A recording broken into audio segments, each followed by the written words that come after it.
Good morning, students. Let us start with a new topic and a new chapter, that is structure of atom. This is the second chapter in your NCERT textbook. So let us start.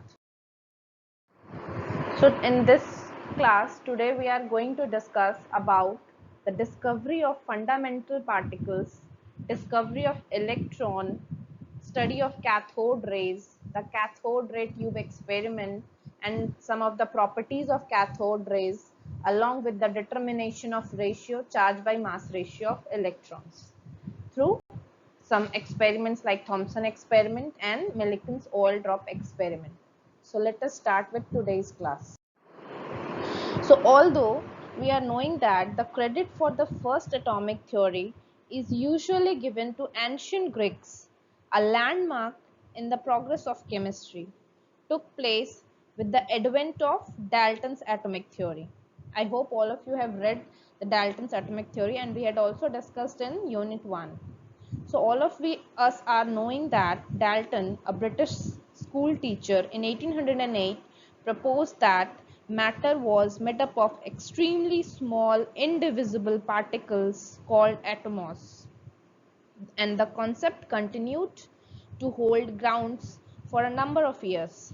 However, the researchers done by various eminent scientists like J.J. Thomson, E. Goldstein, Rutherford, Chadwick, Bohr, and others in the later half of 19th century and in the beginning of the 20th century have established beyond doubt that atom was not the smallest indivisible particle but had a complex structure of its own and was made up of still smaller particles like electrons, protons, neutrons.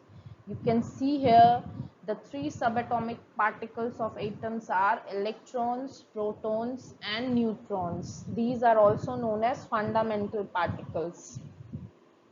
At present, even about more than 35 subatomic particles are known, but only three are named, namely electron, proton, and neutron, are regarded as fundamental particles.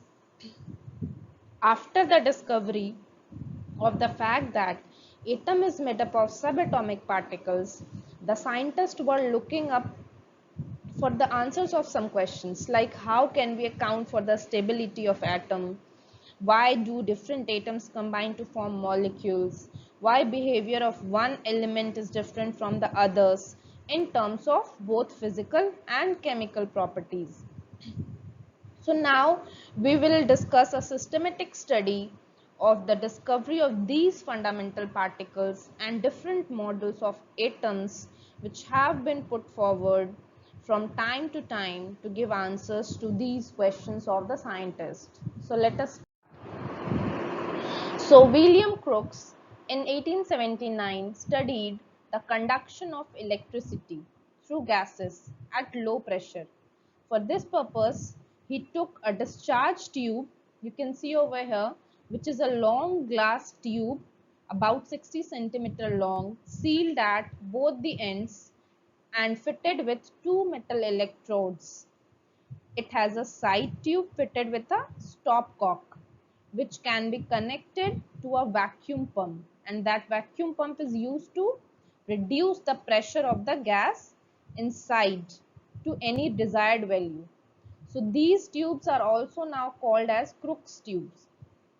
Now, now when a high voltage of about 10,000 volts is applied between those two electrodes, cathode and anode, the following results are observed at different pressures.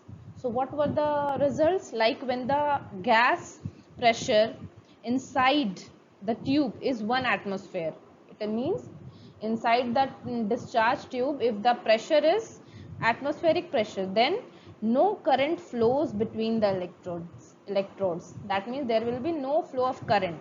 This is because gases are poor conductor of electricity. Now another observation, when the pressure is reduced to about 10 to the power minus 4 atm, means below the atmospheric pressure, then there will be glow between the electrodes. The glow between the electrodes disappears, but the current continues to flow. Means as the temperature pressure is lower down below the atmospheric pressure at high voltage, then there will be flow of current from cathode towards anode. So now between the electrodes the current continues to flow, and if a perforated anode is used in this very experiment, cathode ray tube experiment, here we are using perforated anode. That means there are some kind of perforations in the anode, so that when some rays or some particles which are coming from cathodes, those get entered inside those perforated anode, and after striking the surface of the end surface of the discharge tube, and at the end surface the discharge tube is containing some phosphorescent materials, is coated with some phosphorescent material like zinc sulfide, and these will glow on striking upon some particles, like when cathode rays on irradiation on these coated discharge tube, then there will be green glow at the other end, which shows that some invisible rays are emitted from the cathode, which pass through the holes of the anode and strike the glass wall, and which glass wall means is the other end of the discharge tube. And just now I had told you that it is coated with phosphorescent material like zinc sulfide. So we can say that some rays which are coming from cathode and which are moving towards anode at low pressure and high voltage, then these rays are known as cathode rays.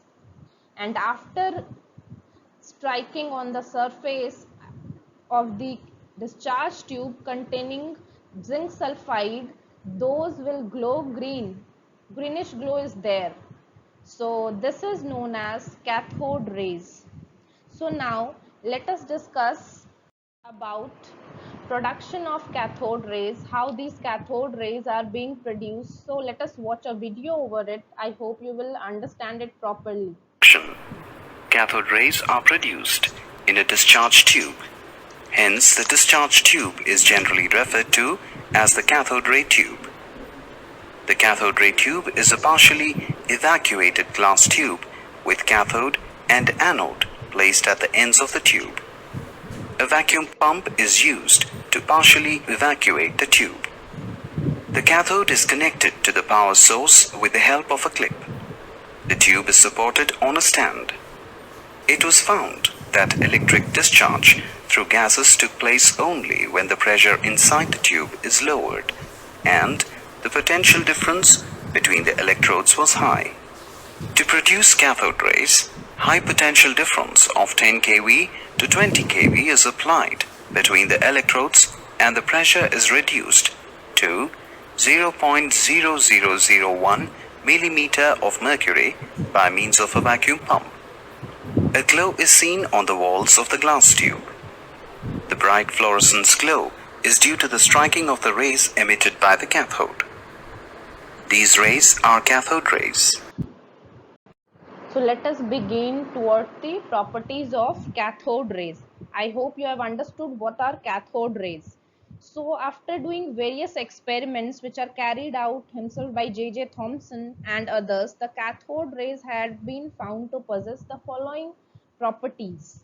The first one is they produce a sharp shadow of the solid object placed in their path. This shows that cathode rays travel in straight lines. You can see over here the rays after being irradiating on any object which is placed in its path, then it is casting its shadow.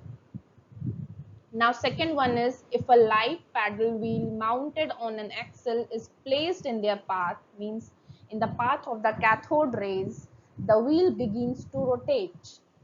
This shows that cathode rays are made up of material particles. You can see over here the light padded wheel is like, for example, it is made up of mica. So when it is going to Placed in between the path of the cathode rays, the wheel begins to rotate.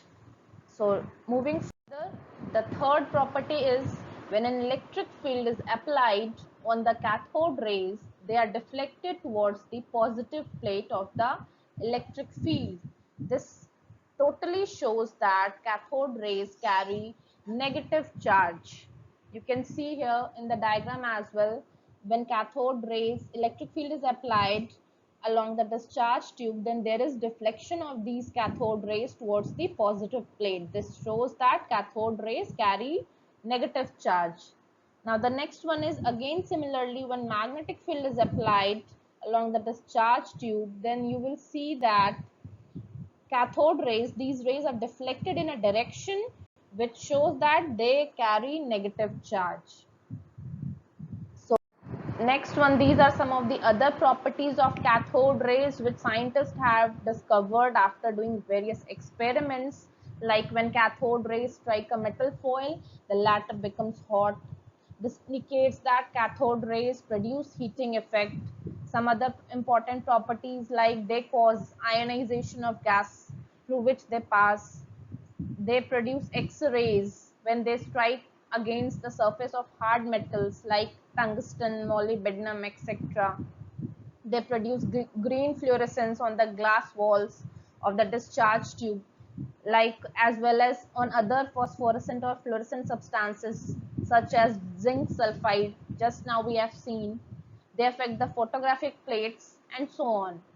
So what conclusion we can draw about cathode rays from this very experiment is that cathode rays are made up of material particles, and cathode rays carry negative charges, and the negatively charged particles constituting the cathode rays are called electrons. So this is how the electrons get discovered after this very experiment, and this has been discovered by J.J. Thomson. So for after discovering electrons by J.J. Thomson, now he started to determine charge by mass ratio of electrons. And for finding out charge by mass ratio of electrons, Thomson did an experiment. He used different discharge tubes fitted with electrodes of different metals. So what is the experiment about? You can see the apparatus over here is shown in the diagram as well. It consists of a cathode ray tube. Electric and magnetic fields were applied, and they both are applied perpendicular to each other as well as to the path of the electrons. And this experiment is based on the principle that the extent of deflection of the electrons will depend upon the charge on the electrons, mass of the electrons, and strength of the electric and magnetic fields. So we can say that when only electric field is applied, the electrons are deflected to point A. You can see here cathode rays, after being irradiated by the electric field and magnetic field, there are 3 points we have got on the fluorescent screen, A, B and C. So when only electric field is applied, the electrons are deflected to point A, and when only magnetic field is applied, the electrons are deflected to point C. And now what about point B? By suitably balancing the strengths of the electric and magnetic field, the electrons are allowed to hit the screen at point B. That is the point where electrons hit in the absence of electric and magnetic field, we can say. So we can say that Thomson used different discharge tubes similarly, like this experiment which he has done. Discharge tube fitted with electrodes of different metals. He placed different gases in the tube even. He found every time he found that the ratio of charge by mass of electrons was the same.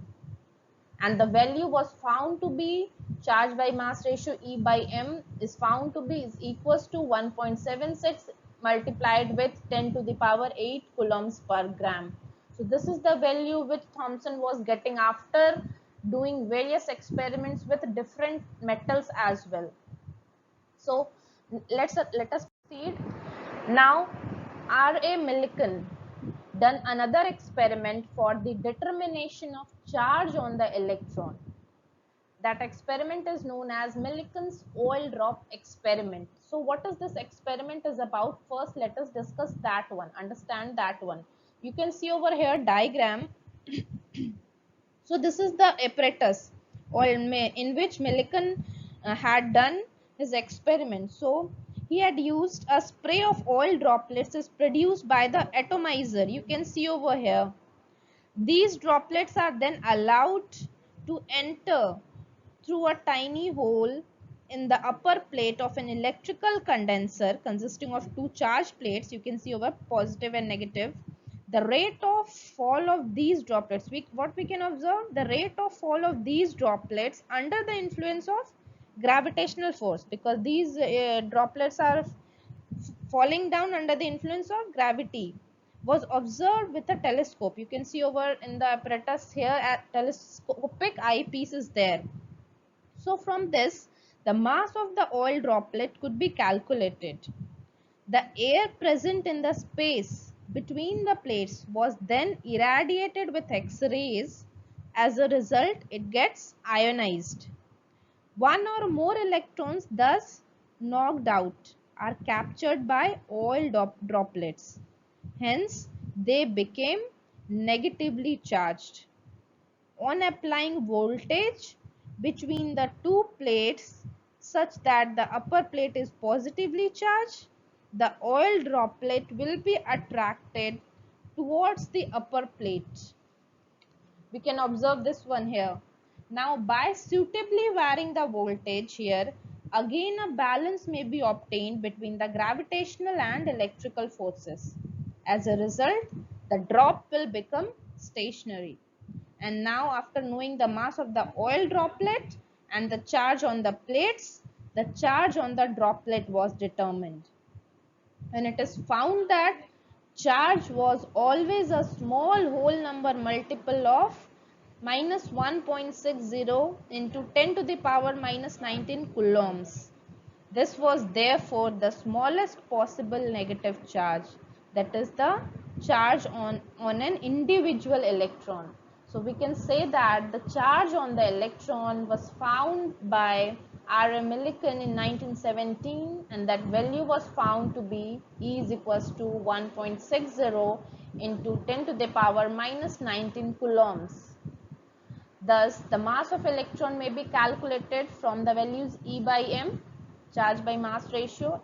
Like we can calculate M is equals to charge by E by M ratio. Then we can divide 1.60 into 10 to the power minus 19 divided by 1.76 into 10 to the power 8.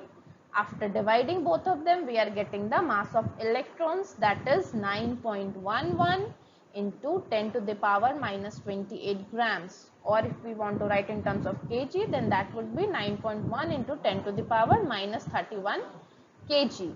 So we can say that the charge, that is 1.60 into 10 to the power minus 19 coulombs, is the smallest measurable quantity of charge and is called 1 unit. This is how Millikan had determined the charge on the electron, and Thomson had determined the ratio, charge by mass ratio of the electron, and finally the mass of electron being determined. Now we can say that electron is a universal constituent of matter. How we can say that? Because we can see that in the discharge tube experiments, it is found that irrespective of nature of the gas taken inside the tube and the material of the electrodes, the ratio of charge by mass of the particles constituting the cathode rays is the same. Similarly, the charge on each of these particles is also the same. And since these particles are emitted first from the material of the cathode and then produced from the gas inside the tube as a result of the bombardment on the gas molecules by the high speed electrons emitted first from the cathode. So it is obvious that these particles, that is electrons, must be the universal constituent of all matter. And we are knowing that the cathode rays are first produced from the material of the cathode and then from the gas inside the discharge tube due to bombardment of the gas molecules by the high speed electrons emitted first from the cathode. So I hope you have understood how the electrons is being discovered after doing experiments, and ultimately we can say that J.J. Thomson discovered electrons in 1897. So today we have discussed about discovery of the fundamental particles, that is about electron, and we have discussed about cathode rays, what are cathode rays, its properties, and how we can calculate the charge by mass ratio of electrons along with its mass. Thank you, students.